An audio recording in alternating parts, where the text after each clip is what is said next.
السلام علیکم ورحمۃ اللہ وبرکاتہ۔ ان الحمد للہ والصلاۃ والسلام علی رسول اللہ، اما بعد۔ محترم ناظرین اکرام، الاحسان اردو چینل میں آپ کا خیر مقدم ہے۔ آج ہم عشرہ ذی الحجہ سے متعلق چند باتیں آپ حضرات کے سامنے رکھیں گے۔ اللہ رب العالمین سے دعا ہے مجھے حق بات کہنے کی اور ہم سب کو اس پر عمل کرنے کی توفیق عطا فرمائے، آمین۔ محترم ناظرین اکرام، یہ عشرہ بڑی اہمیت کا حامل ہے۔ اللہ رب العالمین نے اس عشرے کی قرآن مجید میں قسم کھائی ہے، وَلَيَالٍ عَشْرٍ، اور قسم ہے 10 راتوں کی۔ حضرت عبداللہ ابن عباس اور اسی طرح سے دیگر مفسرین نے، بلکہ جمہور اہل علم، جمہور مفسرین اسی بات کے قائل ہیں کہ اس سے مراد عشرہ ذی الحجہ ہے، یعنی پہلا عشرہ ذی الحجہ کا۔ اسی طرح سے یہ عشرہ ایک ایسا عشرہ ہے جس میں اللہ رب العالمین نے ایک دن ایسا رکھا ہے جس میں اللہ رب العالمین جہنم سے سب سے زیادہ آزاد فرماتا ہے۔ چنانچہ مسلم شریف حدیث نمبر 1347 میں ہے، اللہ کے نبی صلی اللہ علیہ وسلم نے ارشاد فرمایا کہ کوئی بھی نہیں ہے جس میں اللہ رب العالمین بندوں کو زیادہ آزاد کرتا ہو جہنم سے عرفہ کے دن کے علاوہ۔ اس عشرے کے اندر اللہ رب العالمین نے عرفہ کا دن بھی رکھا ہے اور اس میں اللہ رب العالمین جہنم سے آزادی فرماتا ہے، گنہگاروں کو اللہ رب العالمین آزاد فرماتا ہے۔ اس عشرے سے متعلق یہ بھی یاد رہے کہ اس عشرے میں وہ دن ہے جس کی عظمت اللہ کے نزدیک سب سے زیادہ ہے۔ چنانچہ ابو داؤد حدیث نمبر 1765 کے اندر اللہ کے نبی صلی اللہ علیہ وسلم نے ارشاد فرمایا، اعظم الایام عند اللہ تعالی یوم النحر ثم یوم القر، کہ اللہ رب العالمین کے نزدیک سب سے زیادہ دنوں میں اعظم یوم النحر یعنی 10 ذی الحجہ کا ہے، ثم یوم القر، اور پھر یوم القر یعنی اس کے بعد والا دن ہے۔ تو یہ بھی اس عشرے کی فضیلت کی دلیل ہے۔ اس عشرے کے لیے اللہ کے نبی صلی اللہ علیہ وسلم نے بیان فرمایا کہ اس عشرے میں کیے جانے والے اعمال اللہ رب العالمین کے ہاں سب سے زیادہ محبوب۔ چنانچہ ایک حدیث میں اللہ کے نبی صلی اللہ علیہ وسلم نے ارشاد فرمایا، بخاری کی روایت ہے 969 نمبر کی، اللہ کے نبی صلی اللہ علیہ وسلم نے ارشاد فرماتے ہیں، کوئی بھی دن نہیں ہے جس میں اللہ رب العالمین کے نزدیک عمل صالح زیادہ محبوب ہو ان ایام سے، یعنی عشرہ ذی الحجہ سے۔ صحابہ کرام رضوان اللہ تعالی علیہم اجمعین نے کہا، اے اللہ کے نبی صلی اللہ علیہ وسلم، کیا جہاد فی سبیل اللہ بھی نہیں؟ تو آپ نے فرمایا کہ جہاد فی سبیل اللہ بھی نہیں، الا یہ کہ وہ آدمی جان مال سب کچھ لے کر جائے اور اللہ رب العالمین کے راستے میں شہید ہو جائے اور کچھ بھی اس بچا کر نہ لائے۔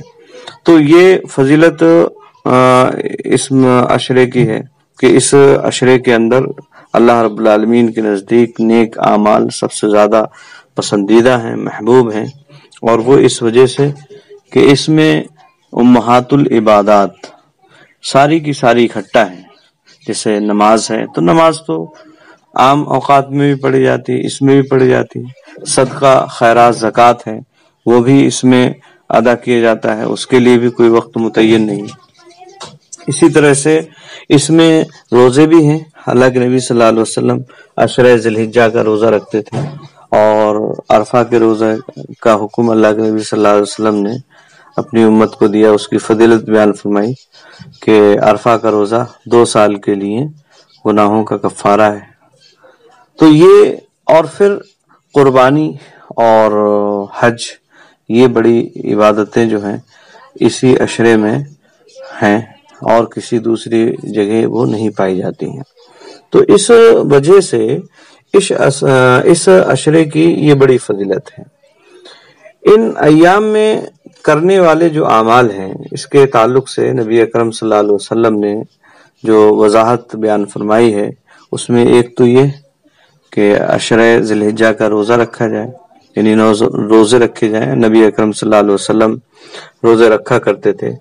ابو داؤد کی ایک روایت ہے 2437 نمبر، اس میں اللہ کے نبی صلی اللہ علیہ وسلم کے تعلق سے بیان فرمایا، کان رسول اللہ صلی اللہ علیہ وسلم یصوم 9 ذی الحجہ، وَيَوْمَ عَاشُورَ وَثَلَاثَةَ أَيَّامٍ مِّن كُلِّ شَهْرٍ، یعنی اللہ کے نبی صلی اللہ علیہ وسلم 9 ذی الحجہ کے روزے رکھتے تھے، عاشورہ اور ہر مہینے 3 روزہ رکھا کرتے تھے۔ تو اس مہینے میں یہ روزے، اس عشرے میں یہ روزے نبی اکرم صلی اللہ علیہ وسلم سے ثابت ہیں، اور عرفہ کے دن کا روزہ خاص طور سے اس کے تعلق سے اس سے پہلے بیان کیا گیا۔ اسی طرح سے اللہ رب العالمین کے لیے اس عشرے کے اندر تکبیرات بیان کی جائیں، کثرت سے اللہ کا ذکر کیا جائے، چنانچہ اللہ رب العالمین نے قرآن مجید کے وَيَذْكُرُ اسْمَ اللَّهِ فی ایام معلومات، سورہ حج آیت نمبر 28، وَاذْكُرُوا اللَّهَ فی ایام معدودات، سورہ بقرہ آیت نمبر 203۔ تو ان میں ایام معدودات یا ایام معلومات سے مراد مفسرین نے بیان فرمایا کہ اس سے مراد عشرہ ذی الحجہ ہے، یعنی ان میں جو ہے تکبیر پڑھی جائیں، اللہ رب العالمین کا ذکر و اذکار کیا جائے۔ چنانچہ حضرت عبداللہ ابن عمر، حضرت ابو ہریرہ رضی اللہ تعالیٰ عنہما بازار میں نکل جاتے تھے عشرہ ذی الحجہ کے اندر اور تکبیر بلند کرتے تھے، لوگ بھی ان کی تکبیر کے ساتھ تکبیر کیا کرتے تھے۔ تو یہ اللہ کے نبی صلی اللہ علیہ وسلم کے صحابہ ان ایام میں اعمال انجام دیتے ہیں۔ اسی طرح سے قربانی اگر کرنے والا ہے تو اس کے لیے ایک مزید حکم یہ ہے کہ وہ بال نہ کاٹے، ناخن نہ کاٹے اگر قربانی کرنے والا ہے۔ صدقہ و خیرات کرنے کا حکم ہے، جو قربانی کے جانور ہیں، جانور قربان کیے جا رہے ہیں، ان میں سے اللہ رب العالمین کے حکم سے فقراء مساکین کو کھلایا جائے، پلایا جائے۔ چنانچہ اللہ رب العالمین نے آیت کریمہ میں ارشاد فرمایا فَكُلُوا مِنْهَا وَآتِمُوا الْقَانِعَ وَالْمُعْتَرَ، کہ قانع اور معتر یعنی جو مانگنے والے ہیں اور جو بغیر مانگتے نہیں ہیں، ان سب کو کھلایا جائے، مانگنے والے ہوں یا نہ مانگنے والے ہوں، ان کو بھی کھلاؤ، خود بھی کھاؤ اور دوسروں کو بھی کھلاؤ۔ تو یہ عشرہ بڑی اہمیت کا حامل ہے، اور اس عشرے کی اللہ رب العالمین کے نزدیک بڑی اہمیت ہے، لہٰذا ہم مسلمانوں کو چاہیے کہ اس عشرے سے زیادہ فائدہ اٹھائیں۔ اللہ رب العالمین ہمیں اس کی توفیق عطا فرمائے، آمین۔ وآخر دعوانا الحمدللہ رب العالمین۔